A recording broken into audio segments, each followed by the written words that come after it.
Welcome to Tribe of Tribes, your monthly window into alternative Arab culture. I'm Aziz. And I'm Brian. Add Yusuf to the mix, and we make Kwasiana, a Seattle based rock band with songs in Arabic and English. Alternative Arabia is defined by its outcasts, minorities, and vulnerable communities. So once a month, Brian and I get together to talk about our band and global affairs shaping the world. Our listeners can expect segments that dive deep into artifacts, narratives, and complex topics demanding our attention. We all come from a tribe, whether it's by birth or choice. This is where everyone's baggage becomes one big pile. Beyond a podcast, It's a tribe. This is Kwasiana's podcast, and we're a rock trio based in Seattle, and we got a bilingual identity. So we have a lot of things to unpack.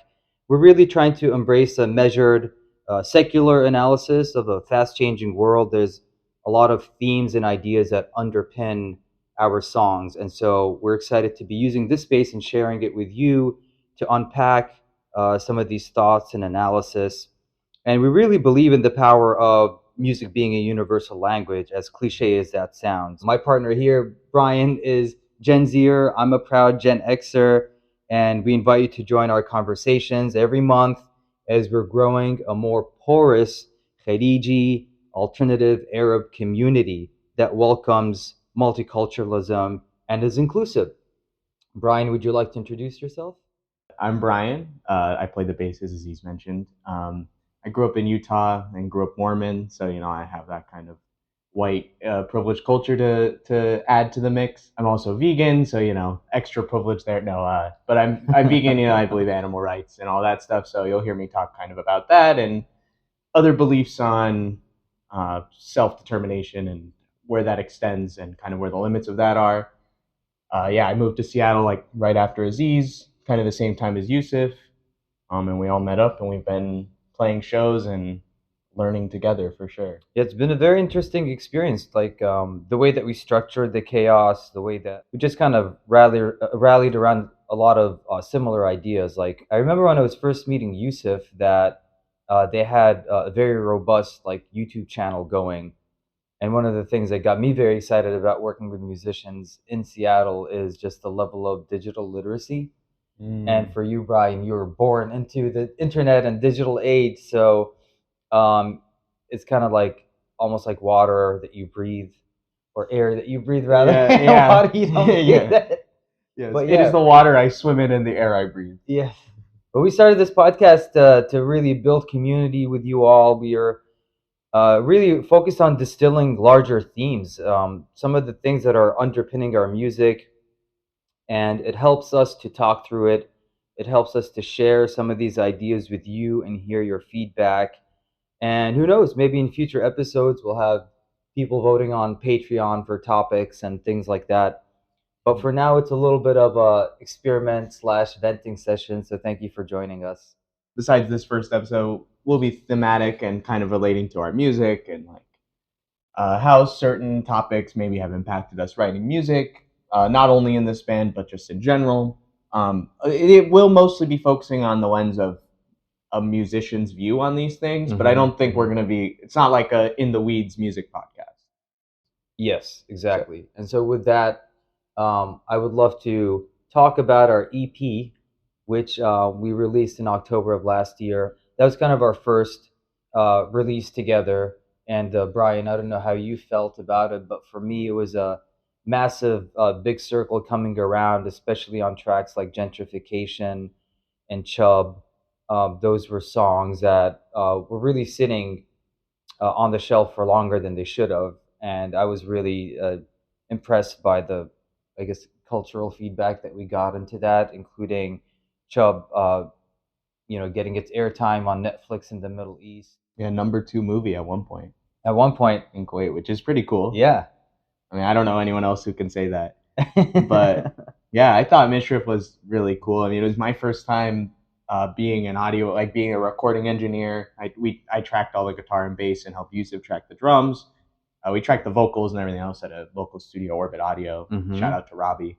But I thought that was really interesting because over COVID, I did a program and got like a certificate for audio engineering with actually through Orbit Audio, the same studio, while I was still living in Utah.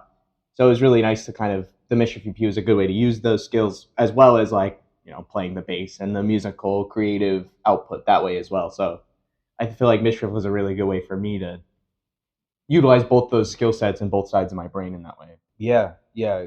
I was very impressed with everything. I think there's definitely one of the things I was most impressed by was our ability to kind of manage all the different places and tracks and some of the stuff that was coming to us virtually, other things that were recorded locally, some new ideas like some of the guitar licks and yeah, some of the hand percussion. A lot of that stuff kind of came in the moment in the studio. Yeah, especially like 91. I feel like that one's like kind of the epitome of that. I feel like a lot of those guitar interludes and things we had ideas of, but they really Yeah, crystallized in the studio. exactly. Yeah, and the fact that Brian had already gone through the program with the Seattle Recording Academy helped us to basically have some leads to talk to some warm contacts, and um, it took a long time. We definitely, put in the hours and everything.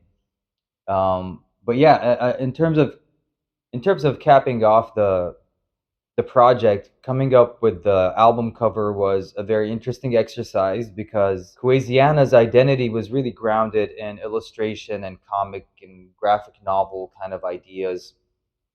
So you'll see that kind of artwork on the first three chapters, and then obviously in a new city with new people, I wanted to embrace a new approach to doing uh, cover design in general. So I was really interested and attracted to photography because I've been taking pictures since I was a teenager, and it's one of those things that I was a little bit known for, to the point where some people would call me a narc.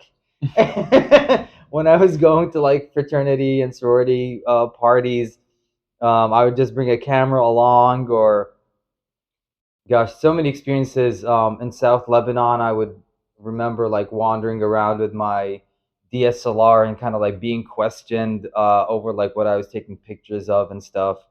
Mm. So, I have a special connection with the camera, but I really wanted to bring that into the front line of our band identity, but I also didn't want it to be centering me.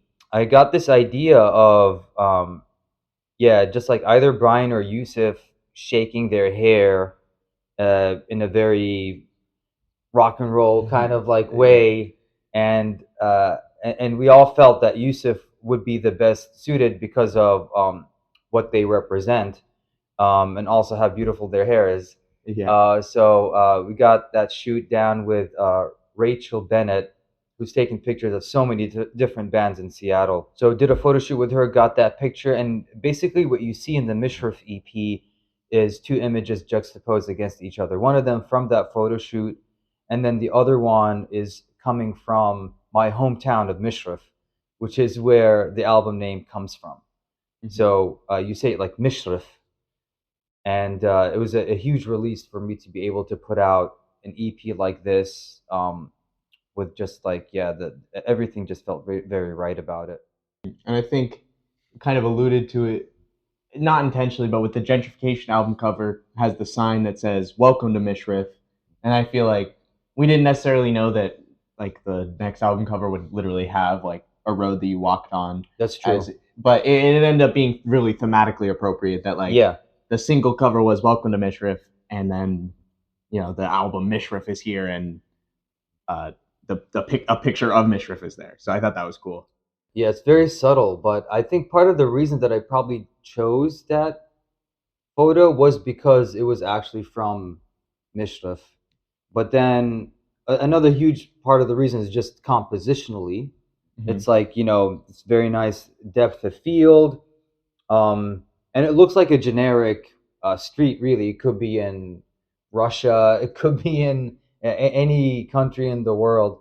Um, so I like that generic aspect of it too. But people from Kuwait would recognize, I think, that it's like, oh, this is Kuwaiti band or something's going on here. This is a picture of Kuwait. What's going on? So Mm. we really play into that intrigue factor when it makes sense. Sometimes when it doesn't too, but that's okay. Yeah. Yeah. So for Mischief, we did an EP release show, which was pretty cool. think there's a lot of things to touch on, but I want to start by touching on Rob, who played oud with us for that show, which is very cool. It was our first time playing a live show with an oud player, at least in my experience. And I mean, like the oud is a very incredible instrument, but playing with it live, because it's more of an acoustic instrument, does add some extra challenges. But also, just like I felt like it was so worth it just to have that kind of like spotlighted, I guess is the word. And like I mean, we saw after the show like how many people kind of came and like wanted to ask like, oh, what is that? Tell me about the oud, all these things. And so it shows that like, you know, interesting parts of culture, people don't want to not hear about that. They just don't know about it. Yeah, the really cool tones that you can get from oud, a lot of other instruments, and that serves as that, you know, cultural bridge kind of idea.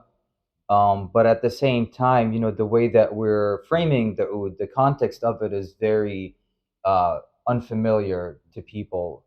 In that, you know, oud is usually, the context is symphony. It's like usually classical. It's traditional Arabic music, maqam, things like that.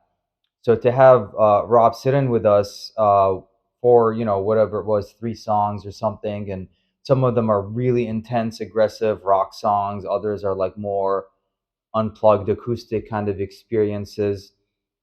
This is something that we're very much so interested in exploring, just kind of like seeing some of these new contexts for the instruments that people are accustomed to seeing. I mean, for the West, it's a completely foreign instrument. It sounds very exotic, I imagine, as it does to my own ears, and I've grown up around it. Yeah, I guess that's kind of like where the quote unquote progressive edge comes in, is that we want to take it to the next level of like, what would this instrument sound distorted, or how would it sound like on top of a weird time signature, or like even a weird time for the instrument to kind of come into a song or something like that. Yeah, I like that you said that because the oud in general is exotic to like, you know, the white person or whatever, like the Western ideology. But the way that we put it in the music too, it makes it outside of that context also exotic to like an Arab listener who would typically hear it in that classical sense. And the way we have it is not in that. It's more serves like the role of like a lead guitar almost or something like that. Not quite that, but more in that realm. Yeah. So like it's exotic for both, I guess, for different reasons. Yeah, exactly. But it's one because of no context for the Western ideology, and because of the context, it's exotic for the Arab ideology. Yeah, for like different Arab reasons. perspective. Yeah, and the last piece that we could talk about with this album is really Status Quo, which really stands out as an encapsulation of our sentiments around what's happening politically. So the lyrics are very much so focused on centering people who have been at the heart of the pro-Palestinian movement, from protesters to the vulnerable communities that have been demolished, and like at this point, at the point of recording this podcast, they're starting to recover, hopefully soon. But yeah, I guess Brian, for you, what was it like to hear Status Quo? What was it like to build that track from the bottom up? So yeah, it was pretty interesting because I mean, when we first started as a band, it was much more in that New Orleans funk kind of sound, and then we played together for about a year before Status Quo, and we like really kind of transitioned more towards like the Seattle grunge sound, more of the rock, kind of like touching on those influences more. And so Status Quo kind of came in right at like a height of aggression and feeling negative feelings, you know, about this. And so then it just kind of like I feel like we just jammed it. It kind of came together pretty quick. Like you came with a riff, and then by the end of that practice session, like the shell of the song was pretty much there. Yeah, I remember it kind of like came together faster than another song we were working on for like 6 months. Yeah, like Puppet. Yeah, Puppet, which we're kind of still working on. Yeah, Puppet is still like, okay, like we're still switching the dynamics around and stuff. But yeah, sometimes songs just kind of come and they hit you like very fast, which is a lot of times when you're like, you have intense, sharp emotions about something, is usually when that happens. Whereas for Puppet, that was kind of like, yeah, more of an intellectual exercise, I would say. You know, like we read a book, trying to write a song with those thematics in it. And then maybe we could even talk a little bit about Puppet, you know, which is kind of like a song that emerged from Aesop's Fables, Fox and the Grape. Yeah, I think so. And that's a well-known story. The lyrics are very loosely based on that, but yeah, just like all those tiers of separation from like the song led it to be something that's kind of like, you could say, a clunkier process in terms of songwriting, whereas the Status Quo, because we know people on the front lines, people that have like literally put their lives on the line to make things happen for Palestinians. um, that came out a lot faster. And I love the line about applause to the Yeah, war that's what I was gonna criminals. say.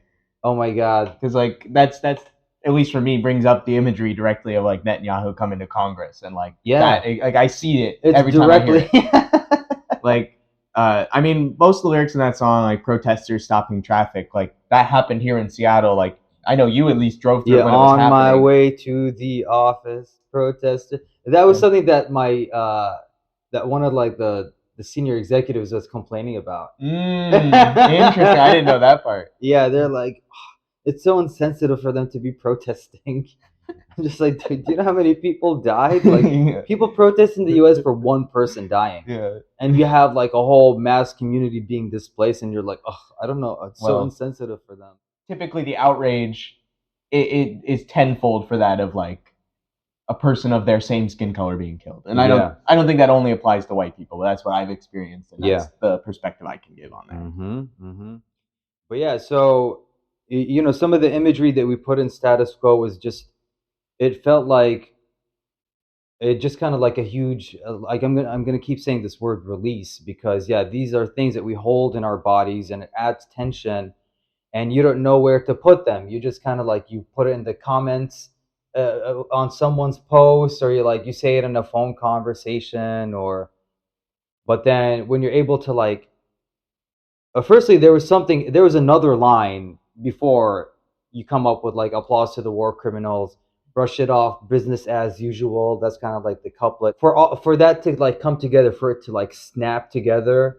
I can really think of nothing else in the world that gives me that much like satisfaction and fulfillment. As a lyric centered musician, I would say I look for those moments where there's this kind of like snap, where I can finally, something poignant from my mind can now be inserted into a track that will now just like disseminate into Mm. like Amazon and Apple and Spotify and wherever, and it just kind of becomes a permanent part of like, who I am, but also how I'm defining the community around me, signaling to other people, oh, this is how this guy thinks, this is how this band finds its footing in the world. I think like the main point you touched on there was like it was derived from our lived experience. And I think that's why it was so easy to write compared to Puppet, which is like completely, as you said, an intellectual exercise.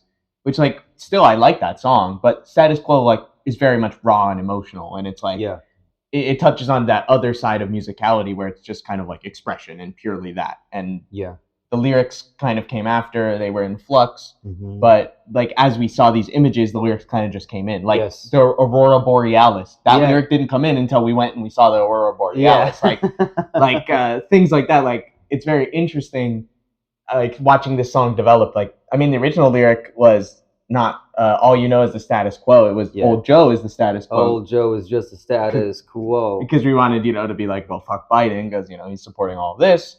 But clearly Biden dropped out, and so once that happened, we adjusted the lyrics a little bit, and it honestly kind of makes it more timeless. I think it's better that we didn't like center kind of Joe Biden. Yeah, no, it directly talks to the listener. All you know is the status quo. And this is true for the majority of people, whether you're in America or Kuwait or somewhere else, is that we're always fed the status quo and led to believe that there's no other alternative. And so that's why we started this podcast. That's why we have these conversations. So, Brian, we released Mishrif in October. How have things changed for you since then? Well, I would say the main thing is the perspective on how it feels to play the songs. Like playing the songs post the EP release show and like the songs existing, outside of our brains and the times that we choose to play them live. It just like it feels like they're more cemented, like they already exist. So when we play them, that it's just kind of like playing on that same energy that like was at the EP release show, or like think playing on those memories of the songs that I can hear now, like in the car or whatever, or that other people can hear. Like I know my Mm-hmm. family has heard these songs, so now like I know how they should Yeah. sound or something like that. Yeah. I don't know the exact like. It's more of a subconscious experience, I guess, but I definitely can say it feels different to play the songs now than it did before. I feel less obsessed with having the details be in a specific way. You know your parts, and that like I'm reinforcing the same ideas, right? So that when we're in the recording session, it's just like we already talked about what's going to be played. You've already been playing what you're going to be playing on the record for a long time. And then playing the songs after they've been recorded is kind of like I feel like it's the funny thing about that is that then I want to record a live version because like the song kind of gets more breathing room almost, that there isn't this heavy weighty expectation that is going to be recorded soon and it needs to like be a certain way.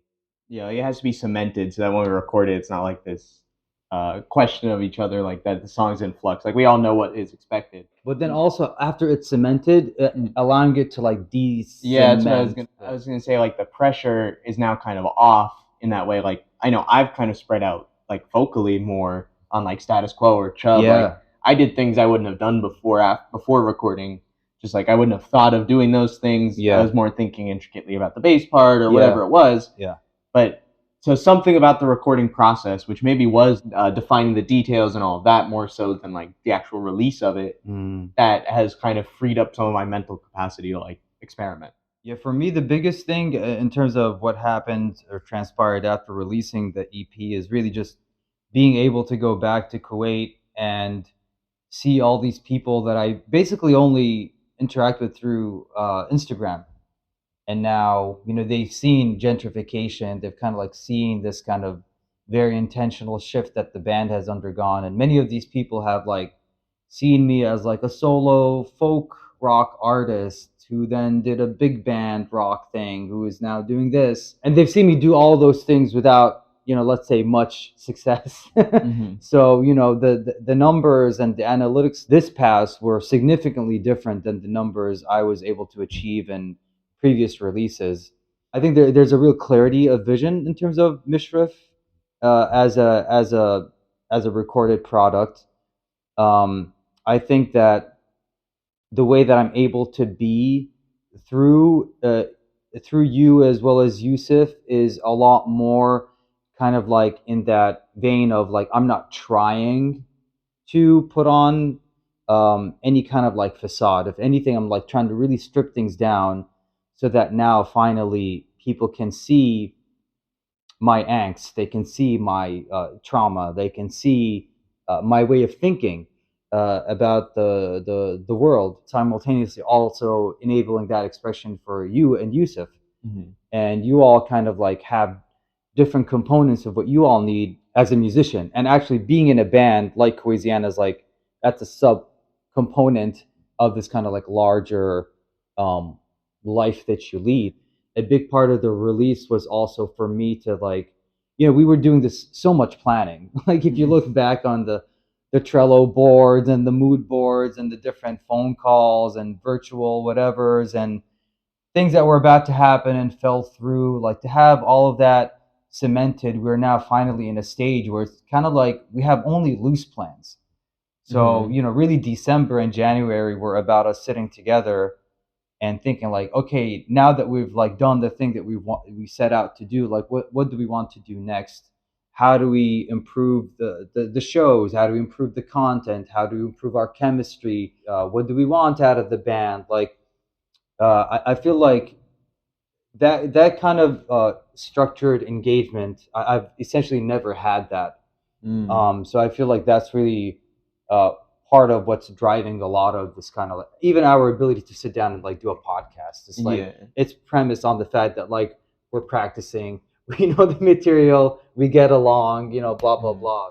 I found it interesting that you mentioned like the stripping back from the 8-piece band, and I wanted to ask like how that freed you up as well to not only express yourself, but also like you have to spend a lot less energy thinking about what is the sax player playing or what are all the other instrument players doing. Instead, you're really mainly focusing on you and the guitar part, and then how the bass and drums lock into that, but Yeah, like 80% of Yusuf and I deciding those things, like, yeah, and then you making comments or adjusting. But yeah.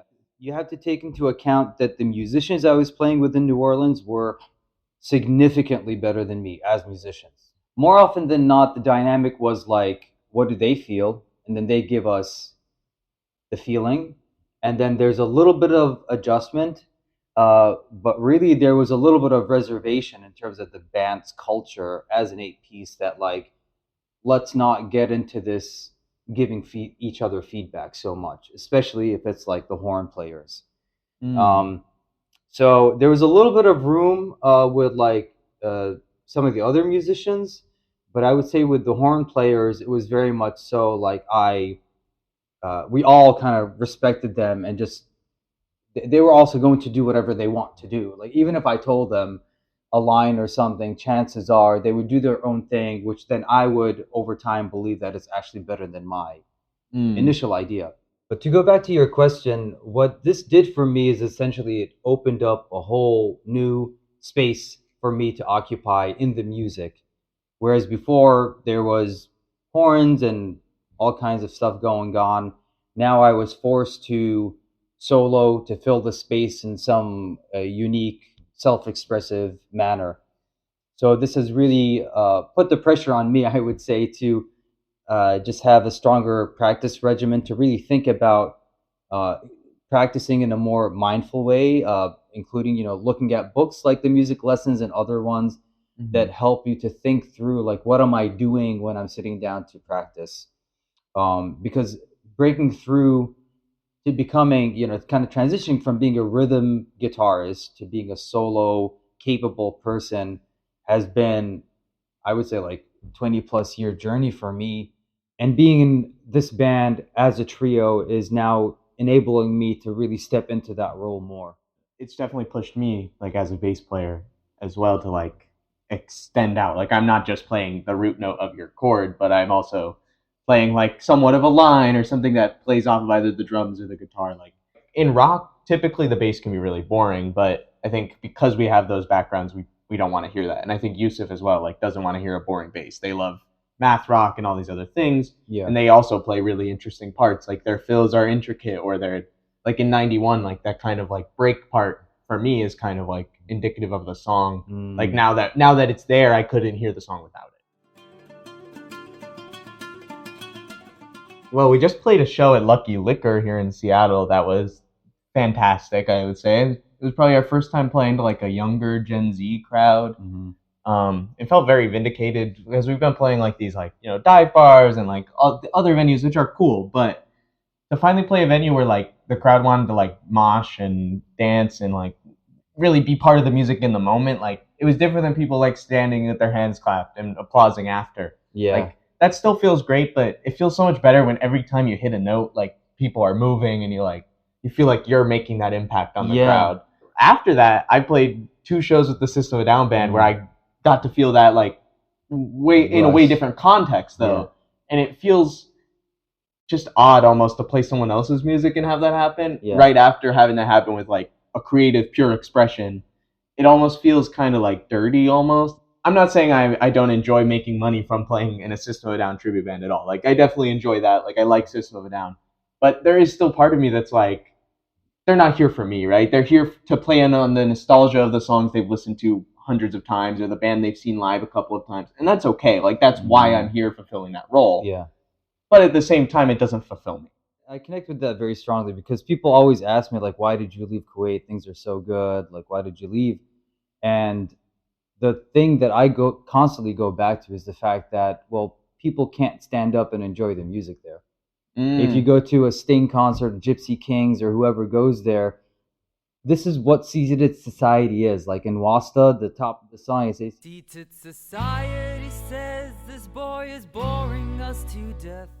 that's really about, yeah, the experience of kind of playing to a seated crowd and how just anticlimactic that feels, even if it's like you have this like you're overcome with emotion and passion and everything. It's just like it's people just sitting down and nodding. It's okay. They're at a restaurant. It's okay. But what are you walking away from? But what are you walking away from the experience with? I feel like just dancing to the music and those kind of things, if not being able to do that just kind of is not the full enjoyment. Like you're not being able to fully feel it in your body. Like even if you're feeling it nodding or whatever, like that's not dancing. Like dancing is a whole nother form of expression. And Yeah, I mean, it's kind of like I love this conversation around like movement versus dance. And I mean, it's obviously a spectrum, right? But like rhythmic movement is what dance is, you know, or kind of like expressive movement is what dance is. But yeah, in a society where you're not really able to move so much, you can tap your feet or head or sway. I think all of those are fine as long as your butt is in the seat. And typically, what are you going to do when you're sitting down watching the show? You're going to pull out your phone. And so you're just like playing to a bunch of like people putting up their phones. So it's always like for me, I kind of see it through the lens of like control. yeah, And what you have with bands like Turnstile is control is given over to I mean, yeah, the crowd, but like to the mob a little bit. If you look at their shows, it's like people grabbing the mic potentially, like people Yeah. constantly circling and going in and out of the stage. I think to be able to perform in that kind of context, I can think of nothing more transcendental than that.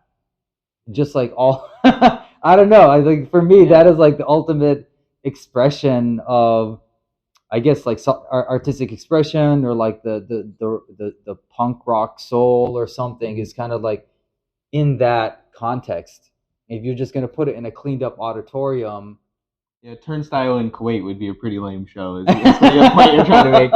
But like, I get what you mean. Like, it also breaks that barrier between the audience and the musician. It's not like, oh, we're viewing this beautiful musician and like this hierarchy. Like Yeah. when you're standing and you're dancing and moshing, like it, and you see them dancing or jumping around or whatever, it feels like you guys are experiencing the same thing.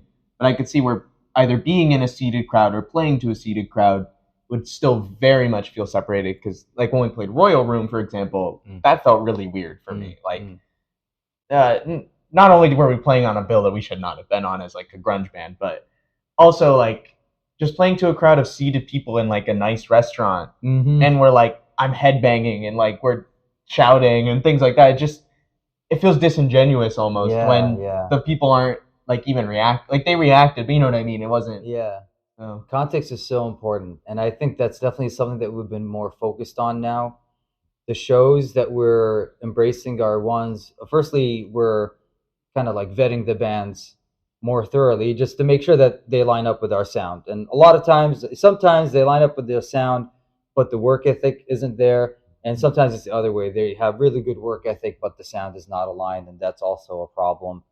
But then, yeah, building the bills from scratch in terms of the bands that we were putting on, choosing the venues in a mindful way. Last year, we got in the habit of just really focusing on weekend slots because it's just been so hard to get people to come out, especially if it's not like a weekend night.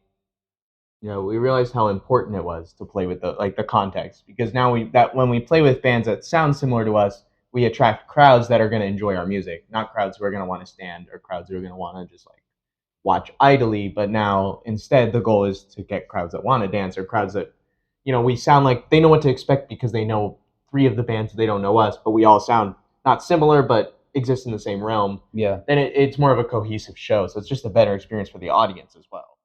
Which it could still work with a mixed bill. People will always make that caveat that like, yeah, sometimes mixed bills are like the best way to go. But the audience's like sentiment and kind of like capacity for new things has to be like pretty open. You know, if we're like sticking ourselves and we're sandwiched between like two hardcore emo bands, like we're gonna fall flat, you know. Yeah. Whereas if it's like a hardcore emo band and then us, and then there's like a solo or a duo that like plays before us or something, maybe there's something there. Yeah, but another thing that's worth pointing out in terms of differences between now and where we were before is now we're in the Trump presidency. Yeah. So I like to refer to as the golden age of xenophobia. Interestingly, the first Trump presidency, I mean, I was in like middle and high school. Like I was in a political science class and I was like watching the Brett Kavanaugh Supreme Court thing happening in time and like writing about that. Mm. I wrote about Donald Trump's penis because of the Stormy Daniels controversy for like Yeah. my final paper for that class. So like, because it was on current events. It's interesting to see that we've come back around, but this time like he clearly has more smart people in his corner, quote unquote. I don't mean that as like they're actually smart, but more well planned, like the Heritage Foundation, Elon Musk, these oligarchs. And I mean, we saw with his first day, like he already did like so much damage, and clearly they have a plan for their first 100 days. That it was much more planned than Trump's first presidency. I think was Yeah. like it was just like, oh shit, we won. Yeah. Now let's actually like do things. Mm. Whereas this time, like they knew they would win this time, or they thought they would, and they had a plan for, the Project 2025 or whatever they call it. Yeah. Yeah. So it's scary for sure, but I think the first Trump presidency hopefully prepared us in some ways that we kind of know what to expect a little bit. I mean, there's probably going to be another Muslim ban or something similarly racist towards Arab people, right? Like we're definitely going to see that again, and continued Islamophobia. I think like that's going to be a threat of this. I mean, we saw that even in the Biden administration, like because Trump now sets the line. That's the thing, is the Democrats are now beholden to Trump, at least in my perspective. So it's like if Trump's tougher on immigration, the Democrats are going to have to get more center on immigration. Or if Trump is, very conservative on trans rights, then Kamala's not going to promise that trans rights are a thing that she guarantees or whatever. Like, Yeah. those are some examples, but it's like the problem is not necessarily Trump, which is a problem, but that the entire party, both parties are setting the line by him, by what he has to say. We now have a center and a right party and not a leftist party anymore. Yep. So it's like there's not this pure exchange of ideas in the marketplace. It's just like Trump or not Trump. The reality is a lot harsher, and there's not a lot of ambiguity in terms of people's thoughts and allegiances and everything. And the nature of these things is that, at least in a democracy, when things shift or swing from left to right and right to left, as extreme as it feels, it's not as extreme as what you have in other kind of like governmental systems, where there's for example, Trump wanted to take away the birthright citizenship. There's like someone there that can challenge that kind of assertion and call it unconstitutional, challenge it, blah, blah, blah.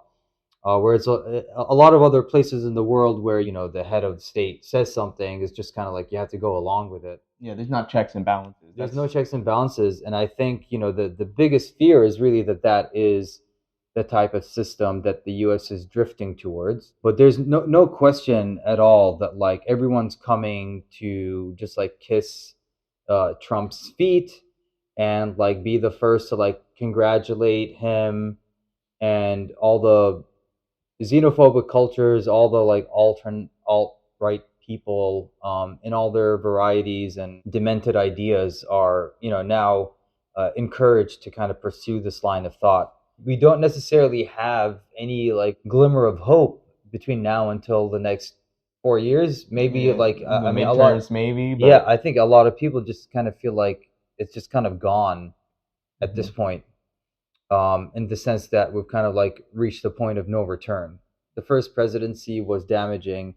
The second one is going to be even more so, with a high potential that we simply won't be able to go back to where we were from. Like all the concern around climate change, and now being the time to have in place the systems to reach carbon neutrality, kind of like set us up in that kind of trajectory, is now significantly compromised. And if we're not doing that work now, we know how these things work. It's just going to accumulate.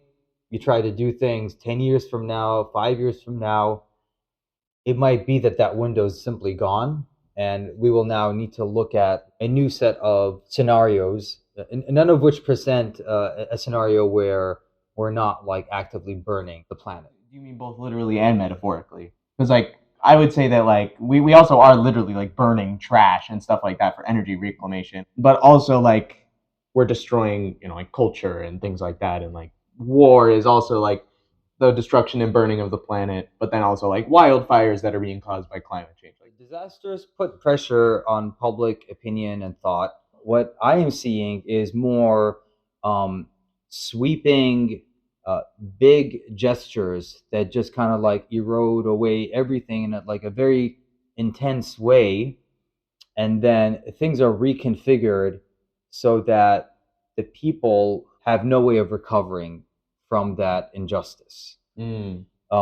So whether it's a identity control, whether it's tearing through neighborhoods and kind of like destroying old recognizable things and kind of replacing them, that classic kind of gentrification phenomenon. There's a lot of things like that I see is happening, both to people as well as like to physical infrastructure, that suggests to me that we're kind of going to the point of there's no return, and now is the time. If you have anything to say, now is the time to do it. For example, Kuwait was implementing a biometric identity tracking infrastructure. If you have a problem with that, like the time to complain about it has already passed. And then similar things will happen in the US, where it's like they will try to make, let's say, citizens more trackable, or your identity will be kind of like policed in a way that you won't be able to be yourself through the system. I guess, a great example of this that listeners will relate to is just the gender thing, that like there's no longer a gray area as far as the government is concerned. It's just male, female. Mm-hmm. Everything else is just everything else. So there's all this, education, just like public education, that we've been doing, all this like nuanced understanding of like, what is gender? What's the difference between like bi versus gay versus, pansexual versus all these kind of like different identities and interpretations and orientations are now going to have to be suppressed.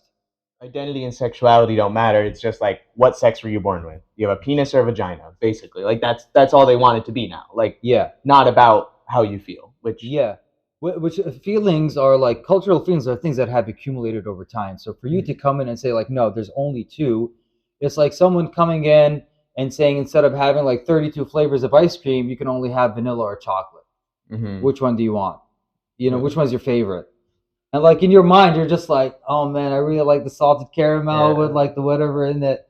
But like now you just have these two, and it's just like, it's really, I think it's very disheartening for a lot of people that have like worked on these causes, and now they're in the mindset of just like very similar to what conservatives probably were going through, is like, we need to lay low now and wait until the cultural fabric is like welcoming enough that we could start to like rebuild ourselves and kind of like regain momentum and stuff. But it does make me wonder how much permanence is in the change, and whether all of this aggression and violence and injustice, is it going to last long, or are we going to kind of try to correct it, or at least balance it out a little bit?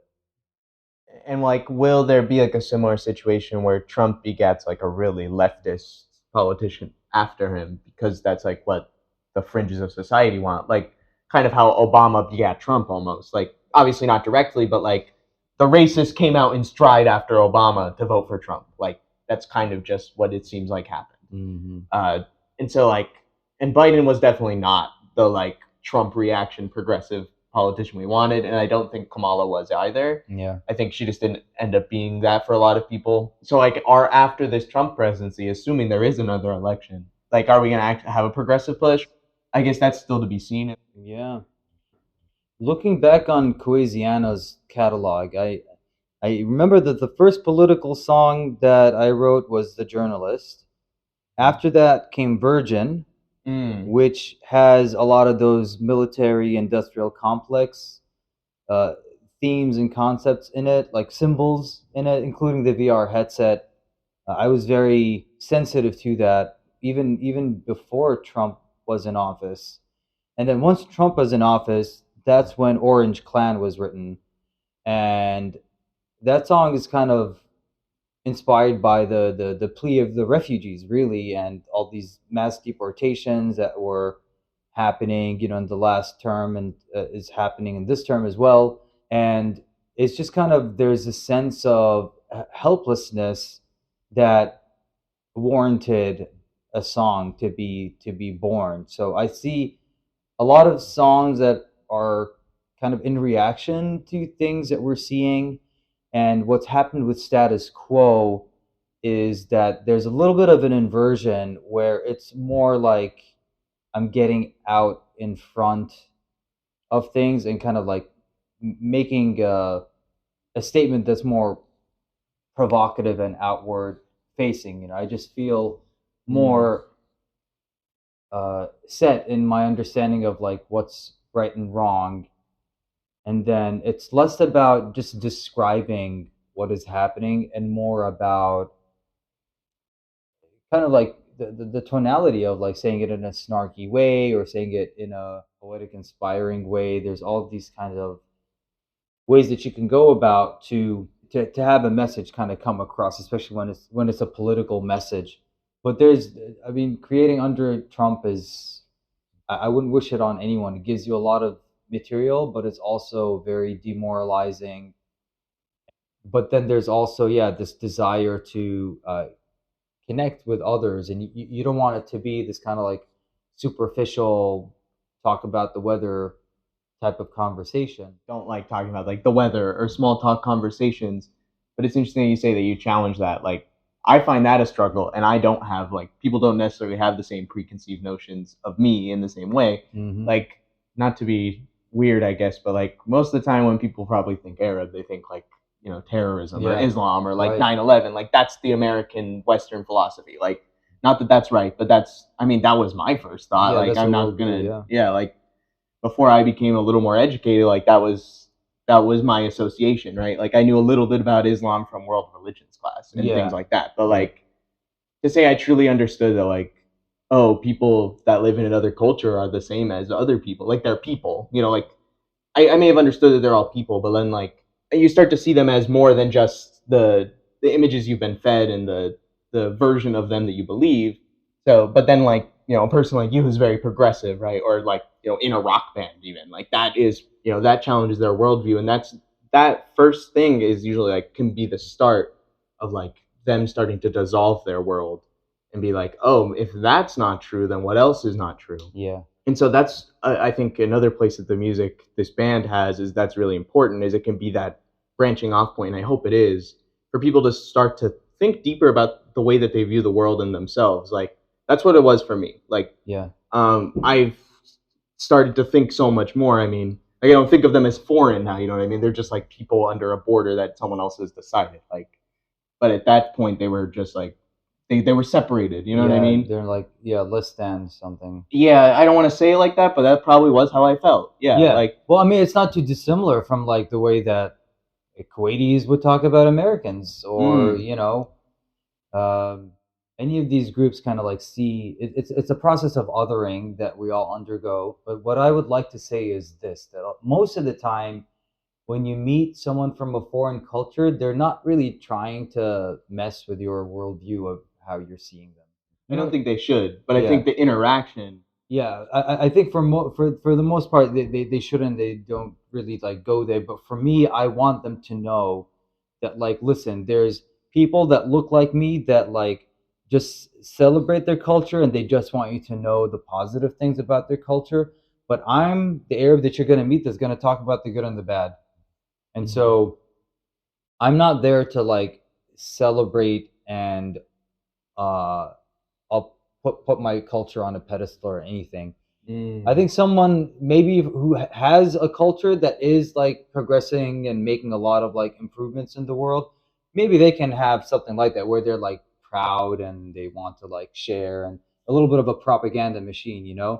But for me to be a propaganda machine for Kuwait or even the Gulf Arab nations would be very disingenuous. And that's kind of what they would expect. I think people don't expect you to be like a real thinking person who has views on both sides, good and bad. Like people just see, oh, they wholly support their government. Like they don't understand. Obviously, that's not true in the West. Like we don't obviously all support our government, and that's not true everywhere. But when you see someone from Kuwait, always all of them they're all Kuwaitis. So in your head, they all are packaged with their government. Or same with like Palestine or wherever. Like Israelis too. I love when people kind of talk about like the left's the leftists of Israel, because it's just one of the least talked about groups of people.